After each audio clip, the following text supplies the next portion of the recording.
Hey guys, my name is Dylan Pritchard and I'm happy to be a part of this year's Year 12 VCAL group at Wyndham Central College. Along with my fellow classmates Jake, Nathan, McCarlo, TJ, Tom and myself, we were assigned to take over the job from last year's VCAL group in the making of a rowboat out of waterproof plywood that would allow 5 people to be on the boat at a time. This would mean there would be 4 rowing and 1 instructor. My individual project was to construct a brick wall and to help with the development of the shelter out back.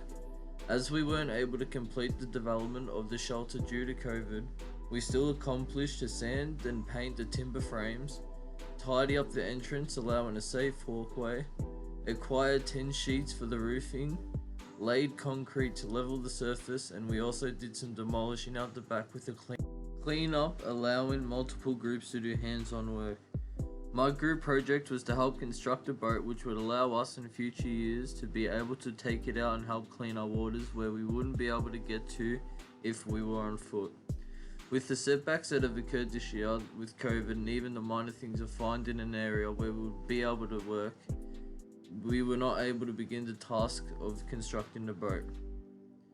We were also given the opportunity to team up with Bruce from Werribee River Association to do an outing and speak what issues we have within our local rivers. This particular patch is a little bit different in that it's not really rubbish that's been sent down the creek. It's rubbish that's come off these building sites here behind us. We cleaned this area up with a group of elderly Karen people, about 50 of them. They got on the train station at Werribee, they got off at Williams Landing, they walked all the way here. They worked here for a couple of hours. We picked up 600 kilograms of stuff back in October, late October. So this area between where all those tree guards are, about 300 metres that way, and about where you can see the she oaks there, about 400 metres that way, was completely and utterly cleaned at the end of October. We'll walk down now and you can see it's exactly the opposite. Completely clean, it's completely dirty. So that's our issue, and that's why I recommended to Theresa McIntosh that we look at this area, because in terms of a source reduction plan, we know where the litter's coming from. It's coming from here. So we can do something about it.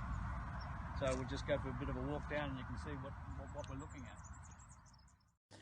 Bio2Lab David, Charlie and Stephen Marshall were also a part of providing support this year by coming in and speaking with us about what they can help provide for our smaller projects.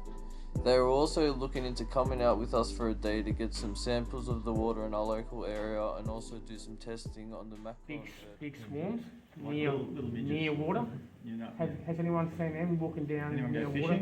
You see big swarms of this one type of insect. Yeah, well, they're probably chironomids, and they just live in the sediment, then they live in the water, then they fly as adults, right? But while they're in the sediment and in the water, there's so many different types of them.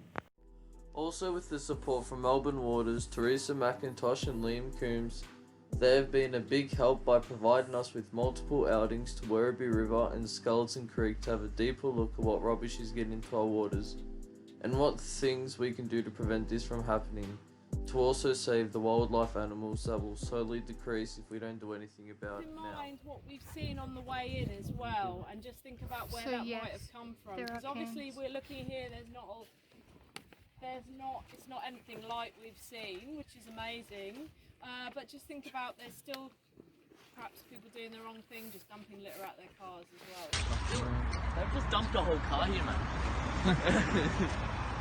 Well, they've dumped a bit of chairs, a bit of broken chair, a few boxes, Good yakka, mate. bit of plates, a bit of cups, plastic cups everywhere, cans, forks, a bit of everything, like rubbish there. These safer work modules that are about to be shown is what modules would be required within the type of work I'm doing for my group and individual project. An activity sheet will also be included for each module referring health and safety laws, manual handling, noise and fall hazards, and of course, personal protective equipment. Strategies that I used to communicate with the organizations was Microsoft Teams and a bit of face-to-face. We didn't get much work done this year as we had wished, but with these organisations it has set up future VCAL kids for plenty of support and guidance. When working out the back there was always work to be done, whether it was a tidy up or a step closer to getting the shelter done. Whether it was moving bricks to allocated areas, using the wheelbarrow for the sand and gravel, there was always something to do and making sure the boys were always doing their work. I was also instructing my group of boys on what things needed to be done. If anyone was clueless on what was needed to be done, they would always be able to rely on myself or Sir to give guidance. Majority of the time we also had to be precise on who did what job according to the skills of different group members. This year's been a big roller coaster, but I've learnt a lot about myself and my potential. Within my group I've gotten a lot more comfortable with communicating with others. I've found it easier to notice the risks required within the workplace and how to prevent this from happening in future times. The main environmental issue we have to this day is littering. It's not just an issue in our area, but around the whole world. It's killing our wildlife rapidly and it'll keep getting worse if we don't make a stand for environmental change. It was a pity we weren't able to get much done this year, but with the support from Melbourne Water, Biro 2 Lab and Werribee River Association,